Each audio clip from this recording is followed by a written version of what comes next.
말씀은 사도행전 19장 1절에서 7절까지의 말씀입니다. 아볼로가 고린도에 있을 때 바울이 윗지방으로 다녀 에베소에 와서 어떤 제자들을 만나 이르되 너희가 믿을 때 성령을 받았느냐? 이르되 아니라 우리는 성령이 계심도 듣지 못하였노라. 바울이 이르되 그러면 너희가 무슨 세례를 받았느냐? 대답하되 요한의 세례니라. 바울이 이르되 요한이 회개의 세례를 베풀며 백성에게 말하되 내 뒤에 오시는 이를 믿으라 하였으니 이는 곧 예수라 하거늘 그들이 듣고 주 예수의 이름으로 세례를 받으니 바울이 그들에게 안수하매 성령이 그들에게 임하심으로 방언도 하고 예언도 하니 모두 12사람쯤 되니라. 아멘. 오늘을 허락해 주신 하나님께 감사 찬양 올려드립니다. 아볼로가 고린도에 이제 머물러 있는 동안 바울은 에베소에 이제 도착을 하여서 그곳에서 이제 몇몇 제자들을 만납니다. 그러고는 그들을 만나 이런 질문을 하죠. 여러분들이 예수 그리스도를 믿었을 때 성령이 여러분들 가운데 임했습니까? 다시 말해 여러분은 성령을 받았습니까? 그러자 그 제자들은 좀 의아한 표현을 합니다. 의아한 표정을 지으면서 성령이 있다는 것을 저희는 처음 들었다고 이야기를 하는 거죠. 그리고 성령이 임한다라는 것 자체도 뭐 일단 성령이 있다는 것을 처음 들었기 때문에 성령이 임한다는 것 자체는 뭐 상상할 수도 없는 그런 모습이었다는 거죠. 그래서 그 제자들은 요한의 세례만을 받았다고 이야기를 하죠. 그리고 그들에게 이제 바울은 이제 차분하게 잘 설명을 해줍니다. 요한은 자기 뒤에 이제 오실 분을 받아들일 수 있도록 그분을 예비하기 위해서 많은 사람들에게 세례를 베풀었다라는 거예요. 그리고 세례를 베푼 것은 그 요한이 세례를 베푼 것은 이제 너희들이 과거로부터 살아왔던 그런 죄악된 모습들로부터 다 그런 모습들을 다 이제 청산하고 벗어버리고 이제 새로운 삶으로 정말 그리스도인으로서의 시작을 알린 것이 바로 요한의 세례라는 것이었어요. 근데 이 세례 요한이 말한 바로 자기 뒤에 오실 분, 그분이 누구냐? 바로 예수 그리스도라는 것을 바울이 제자들에게 알려주는 거죠. 그래서 결국에는 여러분들이 요한의 세례를 받았지만 정말 중요한 것은 예수 그리스도를 믿어야 되는데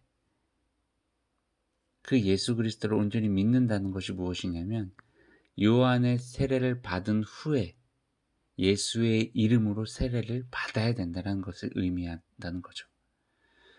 그래서 그들은 이 바울의 말을 듣자마자 예수의 이름으로 다시 세례를 받습니다. 바울이 그들에게 안수를 하죠. 그러자 성령이 그들 가운데로 임하게 됩니다. 그들은 성령이 임하게 되어서 방언하며 예언을 하기 시작을 합니다. 근데 그곳에 있는 사람들이 모두 12명쯤 되었다라고 성경은 또 기록되어져 있습니다. 여러분, 이 말씀을 통해서 우리가 스스로에게 한번 이런 질문을 던져봤으면 좋겠어요. 우리가 받은 세례는 요한의 세례입니까? 예수 그리스도의 이름으로 받은 성령의 세례입니까? 오늘날 우리는 단순히 기독교인으로 교회에만 출석을 하고 있지는 않나요? 물로 세례를 받고 기독교인이 된 것은요, 우리의 신앙의 여정이 모두 끝난 것이 아닙니다. 그것은 신앙의 여정의 이제 시작이라는 거예요. 시작을 알리는 것이 바로 세례라는 거예요. 그렇다면 성령의 세례를 받는 것이 그 다음 순서라는 거죠. 근데 성령의 세례를 우린 간혹 이렇게 생각하는 경우도 있습니다. 그냥 한순간에 이벤트. 예를 들면 이런 거예요.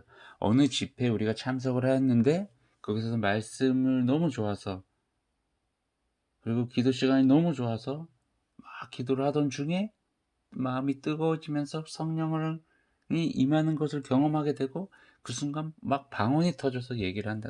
방언으로 기도를 하기 시작했다는 거예요. 여러분, 이게 바로 성령의 세례를 이야기를 하고 있는 것일까요? 성경에서? 이건 성령을 받은 하나의 결과적인 모습일 뿐이에요.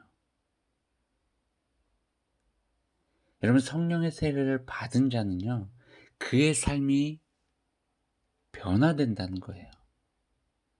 성경에서 말을 하고 있는 성령 세례는요, 성령의 임재를 경험하고 성령의 다스리심 가운데, 성령의 통치하심 가운데 늘 머물러 있는 삶, 그게 바로 성령의 세례를 받은 자의 삶의 모습이라는 거예요. 물로 세례를 받았다고 세례 교인은 돼요. 그러면서 교회를 다니고 있다고 해서 모두가 성령의 세례를 받은 자들이 아닙니다. 그리고 또 어떠한 직분을 가지고 있다고 해서 정말 목사라고 장로라고 집사라고 해서 당연히 그 직분으로 인해서 성령의 임재를, 성령의 세례를 경험하고 있다라는 것은 아니라는 것입니다. 여러분, 성령은요, 하나님 앞에서 내가 직접 개인적으로 요청하고 받아내는 것입니다. 내 어떤 직분, 나의 어떤 가족, 이딴 거 다 필요 없습니다. 하나님과 나 사이에서 이루어지는 하나님의 놀라운 은혜의 체험의 현장, 그게 바로 성령의 세례를 받는 것입니다. 여러분, 하나님의 말씀을 많이 읽고 듣는 것 중요합니다. 아볼로가 그랬어요. 그리고 아볼로가 그런 말씀을 가지고 힘입어서 말씀을 전했어요. 많은 사람들에게 설득력이 있었어요. 그런데 그 아볼로에게 더 필요했던 것은 바로 성령이었어요. 여러분, 우리 말씀을 많이 보고 읽고 느끼는 거 중요합니다. 그거와 더불어서 더 나아가서 우리가 더욱더 중요하게 생각해야 될 것은 하나님의 말씀 앞에 내 삶을 온전히 내려놓고 하나님의 말씀이 내 삶을 이끌어 가도록 맡기는 것, 그것이 바로 성령의 충만한 삶입니다. 오늘 하루도 하나님이 내 삶의 주인됨을 인정하며 하나님께 내 삶을 온전히 내려놓고 맡기시고 성령 충만한 삶을 살아가시길 주님의 이름으로 축원합니다. 샬롬.